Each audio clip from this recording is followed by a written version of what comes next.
उसके बाद गोस्वामी तुलसीदास जी ने दुष्टों की वंदना की। सोचिए, दुष्टों की वंदना की। किसी ने पूछा दुष्टों की वंदना क्यों करते हो?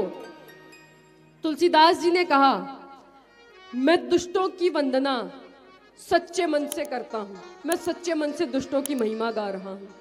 अब किसी ने पूछा, संतों की महिमा तो सच्चे मन से नहीं गाई, दुष्टों की महिमा सच्चे मन से क्यों गाई? तो तुलसीदास जी ने बताया, जो संत होते हैं वो तो वैसे भी मान जाते हैं, लेकिन दुष्ट यदि सच्चे मन से वंदना करने के बाद मान जाए तो भी हमारा सौभाग्य ही है। अब दुष्टों के बारे में एक बात बताई गई कि इन्हें अपना कोई काम नहीं होता, इन्हें केवल दूसरों का काम होता है। बोले दूसरों का काम कैसे होता है? बोले दूसरों के काम बिगाड़ने का काम होता है इनका। मक्खी घी में गिर जाती है, अपने भी प्राण गंवाती है और घी को भी खराब कर देती है। वैसे ही दुष्टों के भी कार्य होते हैं। अपना कार्य हो या ना हो उन्हें कोई मतलब नहीं। उन्हें अपने सुख से खुशी नहीं मिलती, उन्हें दूसरों के सुख से खुशी मिलती कि ये सुखी क्यों है। दूसरों के सुख को देखकर दुष्ट लोग दुखी हो जाते हैं।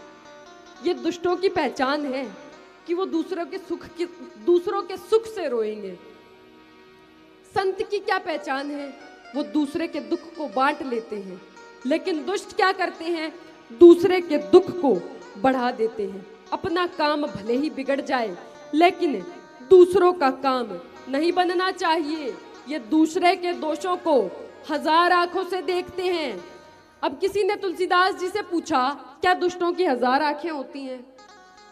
तो तुलसीदास जी ने बताया, इनकी आंखें तो दो होती हैं, लेकिन दूसरों के दोष देखने के लिए वो दो आंखें हजार आंखों का काम करती हैं। इसीलिए दुष्टों की वंदना सच्चे मन से की